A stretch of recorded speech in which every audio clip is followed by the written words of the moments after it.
সুখদা রানী YouTube চ্যানেলে আপনাদের সকলকে স্বাগত জানাই। আশা করি ভালো আছেন। আজকের ভিডিওতে আমরা দেখে নেব অঙ্গনওয়াড়ি দিদিদের অঙ্গনওয়াড়ি সেন্টারে 2025 সালের মার্চ মাসের ইসিসি ডে কীভাবে পালন করতে হবে। তো মাসের তৃতীয় সোমবার, মার্চ মাসের 2025 সালের মার্চ মাসের তৃতীয় সোমবার যে ইসিসি ডে অঙ্গনওয়াড়ি সেন্টারে পালন হবে 17/3/2025 তারিখে, তারই এটা অর্ডার দেখতে পাচ্ছেন। থিমটা হচ্ছে growth and developmental milestones during early years. 3 থেকে 6 বছরের শিশুদের নিয়ে, তাদের অভিভাবকদের নিয়ে এই অনুষ্ঠান করতে হবে। তো আসুন এই অনুষ্ঠানটা কিভাবে আমরা করব অঙ্গনওয়াড়ি সেন্টারে সেটা দেখে নেওয়া যাক।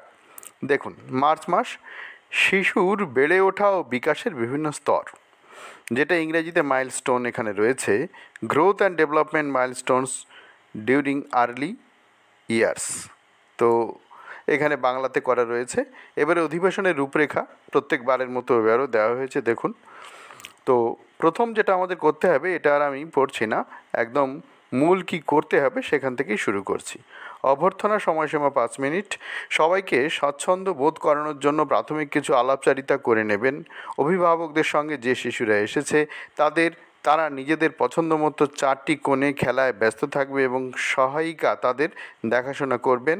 সহায়িকা মানে অঙ্গনওয়াড়ি হেল্পারের কথা বলা হচ্ছে। উপস্থিত সকল অভিভাবককে বৃত্তাকারে বসতে অনুরোধ করবেন এবং কর্মী নিজেও তাদের সঙ্গে বসবেন।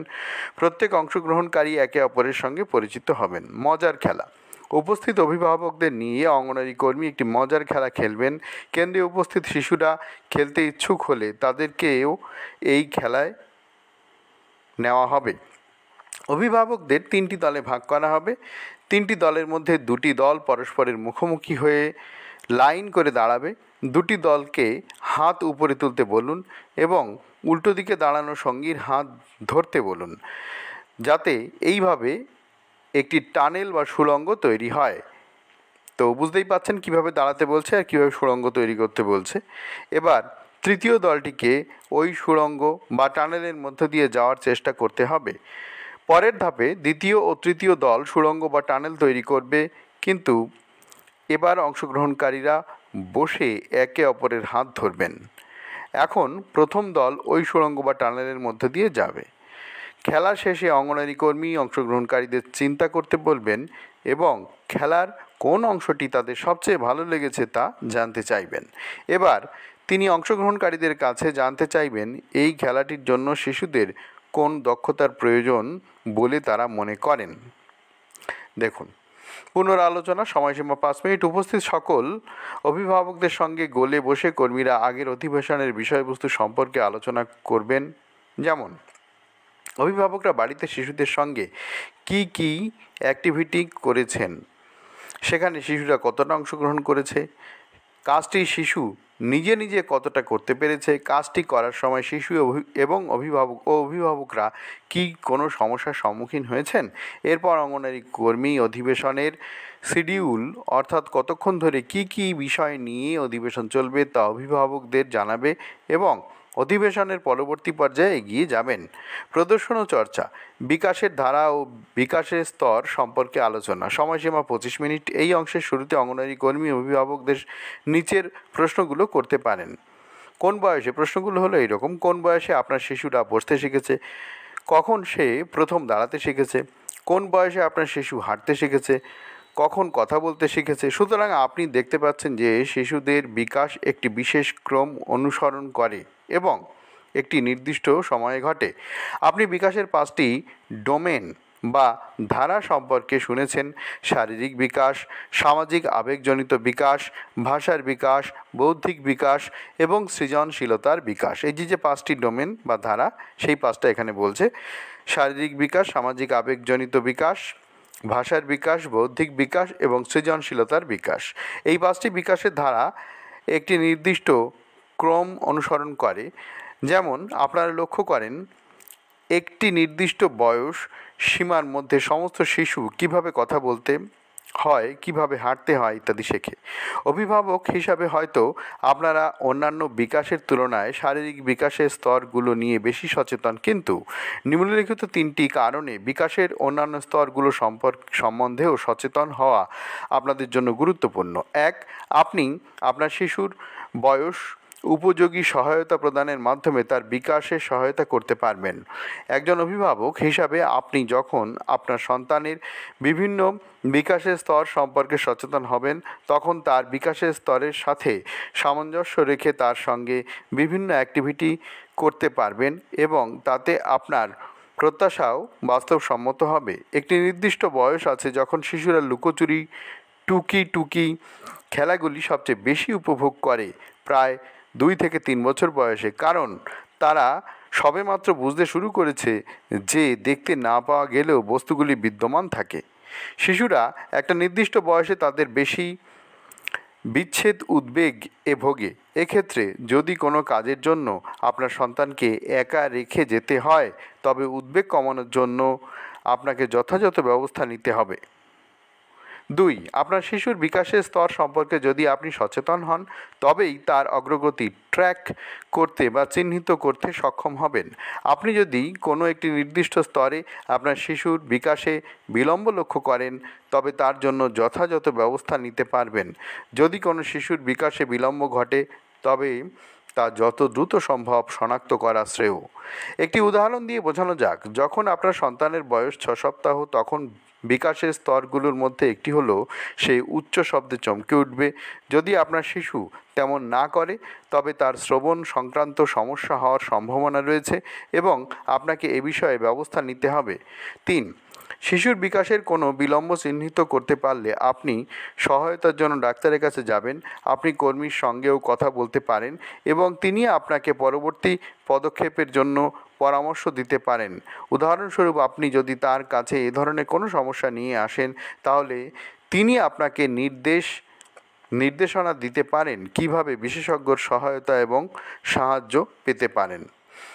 দেখুন, এখানে আরও রয়েছে বয়স উপযোগী বিকাশের উন্নীত করা, অভিভাবকদের বিকাশের স্তরগুলো সম্পর্কে জানার প্রয়োজনীয়তা, আর তার মধ্যে রয়েছে বিলম্ব ঘটলে উপযুক্ত সহায়তা প্রাপ্ত হওয়া, বিকাশের বিলম্ব চিহ্নিত করতে পারা।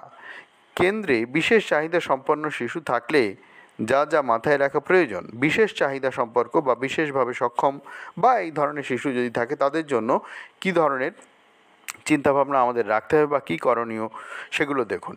একটি শিশুকে কখনোই আমরা বিশেষ চাহিদা সম্পন্ন বলবো, আমরা তখনই বিশেষ চাহিদা সম্পন্ন বলবো যখন কোনো চিকিৎসক বা স্বাস্থ্যবিদ বিভিন্ন পরীক্ষা নিরীক্ষার পর তাকে বিশেষ চাহিদা সম্পন্ন হওয়ার সার্টিফিকেট দেবেন। অর্থাৎ চিকিৎসক যদি না বলেন, তাহলে আমরা বলবো না। কোনো শিশুকে নিয়ে মনে চিন্তা থাকলে তার পরিবারকে সঙ্গে সঙ্গে নিম্নলিখিত প্রতিষ্ঠানগুলোর মধ্যে যে কোনো একটিতে যাওয়ার পরামর্শ দিতে হবে। কোনো শিশুকে এরকম দেখলে পরিবারের অভিভাবকদের বলতে হবে। প্রাথমিক স্বাস্থ্যকেন্দ্র, প্রাইমারি হেলথ সেন্টার বা বিপিএসসির আন্ডারে যে প্রাইমারি হেলথ সেন্টার থাকে, সেখানে যাওয়া যেতে পারে। এটা ব্লক প্রাথমিক স্বাস্থ্যকেন্দ্রেও যাওয়া যেতে পারে, বিপিএসসি যাকে বলে। জেলার প্রাথমিক পরিষেবা কেন্দ্র, ডিস্ট্রিক্ট আর্লি ইন্টারভেনশন সেন্টার, জেলা রাজ্যের হাসপাতাল, state district hospital, state general হাসপাতাল যেগুলো আছে, বা সাব ডিভিশনাল হাসপাতাল বা জেলা হাসপাতাল যেগুলো আছে। পাশাপাশি শিশুর পরিবারকে আশাকর্মীর সঙ্গে যোগাযোগ রাখার পরামর্শ দেওয়া প্রয়োজন, তার কারণ আশাকর্মীরা হেলথের সঙ্গে সরাসরি যুক্ত থাকে। তাই অঙ্গনওয়াড়ি দিদিরা যদি এরকম কোনো শিশুদের দেখেন যারা বিশেষ চাহিদা সম্পন্ন, তাহলে সেরকম যদি মনে হয়, তাহলে অবশ্যই এই সব সেন্টারে যাওয়ার জন্য, হেলথ সেন্টারে যাওয়ার জন্য তাদেরকে পরামর্শ দিতে হবে এবং আশাকর্মীর সঙ্গে, আশা দিদির সঙ্গে যোগাযোগ রাখার পরামর্শ দিতে হবে। তারপরে দেখুন, কেন্দ্রে যেভাবে আমরা শিশুদের সহায়তা করতে পারি, যে সকল শিশুদের শুনতে অসুবিধা আছে, তাদের কথা বলার সময় তাদের দিকে তাকান, যাতে তারা আপনার ঠোঁটের নড়াচড়া, অঙ্গভঙ্গি এবং মুখের অভিব্যক্তি পড়ে বুঝতে পারে। শিশুর সাথে স্বাভাবিক সুরে কথা বলুন, চিৎকার করবেন না বা জোরে কথা বলবেন না, কারণ এটি আপনার ঠোঁটের নড়াচড়ার পরিবর্তন আনবে, ফলে শিশুর ঠোঁট পড়তে অসুবিধা হবে। শিশুকে আপনার কাছাকাছি বসান, যাতে আপনি বুঝতে পারেন শিশুটি আপনার কথা শুনতে বা বুঝতে পারছে কি না। সহজবোধ্য, সাবলীল ভাষায় শ্রেণী পরিচালনা এবং যথাসম্ভব কথার পুনরাবৃত্তি করা প্রয়োজন, যাতে শিশুর বুঝতে কোনো সমস্যা না হয়। দৃষ্টিহীন বা কমজোর দৃষ্টি যে সকল শিশুর, দৃষ্টিগত প্রতিবন্ধকতা থাকা শিশুর জিনিসপত্র ধরতে এগিয়ে নিয়ে আসে না, জিনিসপত্র ধরতে এগিয়ে আসে না, কারণ তারা দেখতে পায় না। অতএব আপনাকে তাদের হাতে বস্তুগুলো দিতে হবে বা এমন কোথাও রাখতে হবে যাতে তারা স্পর্শ এবং অনুভব করে শনাক্ত করতে পারে এবং বুঝতে পারে। শিশুকে বস্তু সম্পর্কে কথা বলতে এবং তাদের বর্ণনা করতে উপস্থিত করুন। প্রশ্ন জিজ্ঞাসা করুন, এই বস্তুর আকৃতি কী, এটা গোলাকার নাকি বর্গাকার, এটা শক্ত না নরম, ইত্যাদি। শিশুর সাথে কথা বলুন এবং তার চারপাশে কী ঘটছে তাকে বলুন। পাঠের বিষয়গুলো যথাসম্ভব বোর্ডে স্পষ্ট বড় করে লেখা দরকার, এতে শিশুর দেখতে সুবিধা হয়। যে সকল শিশুর জ্ঞান ভিত্তিক সীমাবদ্ধতা আছে, পরিষ্কারভাবে এবং ধীরে ধীরে কথা বলুন। শিশুর সাথে কথা বলার সময় সহজ ভাষা ব্যবহার করুন। অ্যাক্টিভিটিগুলো ছোট ছোট ধাপে ভাগ করুন। প্রতিটি ধাপ শিশুর সামনে স্পষ্টভাবে ব্যাখ্যা করুন এবং তাকে একটি করতে সহায়তা করুন।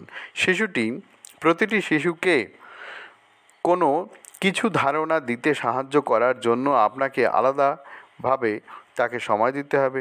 শিশু যাতে সঠিকভাবে বুঝতে পারে সেজন্য আপনাকে এই ধারণা বিভিন্নভাবে কয়েকবার ব্যাখ্যা করতে হবে।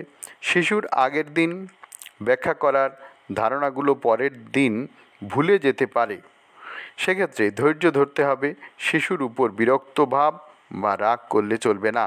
কেন্দ্রে বিশেষ চাহিদা সম্পন্ন শিশুদের সহায়তা করার জন্য আরও কিছু কৌশল। কেন্দ্রের বিভিন্ন কার্যক্রম যথাসম্ভব ইন্দ্রিয়ের দ্বারা করতে হবে। শিশুদের ছোট ছোট দলে ভাগ করে কাজ দিতে হবে। শিশুদের কোনোভাবেই শারীরিক মানসিক শাস্তি দেওয়া যাবে না। কোনোভাবেই শাস্তি দেওয়া যাবে না। যাই হোক, এটা আপনারা জানেন, আবারও এখানে বলা হয়েছে, এটা লক্ষ্য রাখতে হবে বিশেষ করে। তারা যাতে বাকি শিশুদের সাথে অন্তর্ভুক্তিমূলক শিক্ষা পেতে পারে তার জন্য মানসিকভাবে একজন কর্মীকে ইতিবাচক হতে হবে। কেন্দ্রের পরিবেশ এমন করতে হবে যাতে অন্য সহপাঠীরা তাদের বন্ধু মনে করে। এই শিশুদের অপারগতার জন্য কখনো তিরস্কার না করে, উপহাস না করে সবসময় তাদের উৎসাহিত করা দরকার। তাদের ক্ষমতা এবং দক্ষতার উপর জোর দিন এবং তাদের সহায়তা করার জন্য কী করা যেতে পারে তা বোঝার চেষ্টা করুন, যাতে তারা কেন্দ্রের বিভিন্ন কাজে অংশগ্রহণ করতে পারে, যা তাদের শিখতে এবং বিকাশে সহায়তা করে। তাদের পারিবারিক বিষয়ে বেশি করে খোঁজ নিতে হবে, যাতে অভিভাবকরা কর্মীদের প্রতি আশ্বস্ত হন এবং শিশুদের শিক্ষাক্ষেত্রে এগিয়ে নিয়ে যেতে উৎসাহী হন। নিয়মিত ও সময়মতো শিশুকে সেন্টারে পাঠাতে অভিভাবকদের উৎসাহিত করা দরকার। কেন্দ্রে শিশুর বিকাশ সম্পর্কে পরিবারকে প্রতিনিয়ত জানতে থাকুন এবং বাড়িতে শিশুর প্রয়োজনীয় সহায়তা প্রদানে পরিবারকে সাহায্য করার জন্য শিশুর পরিবারের সাথে নিয়মিত যোগাযোগ রাখুন। এইবারে দেখুন অভ্যাস কি করতে হবে। খেলা শুধু খেলা নয়, খেলা দিয়ে শেখা যায়। প্রতিবারের মতো কিছু খেলা এখানে বলা আছে। ভিডিও পজ করে কাইন্ডলি আপনারা একটু দেখে নেবেন। তারপর অধিবেশনের শেষে, কর্মশালা শেষে করার আগে অংশগ্রহণকারীদের থেকে 2-3-2-1 পদ্ধতিতে ফিডব্যাক নিন, প্রত্যেকবার যেমন আপনারা নিয়ে থাকেন।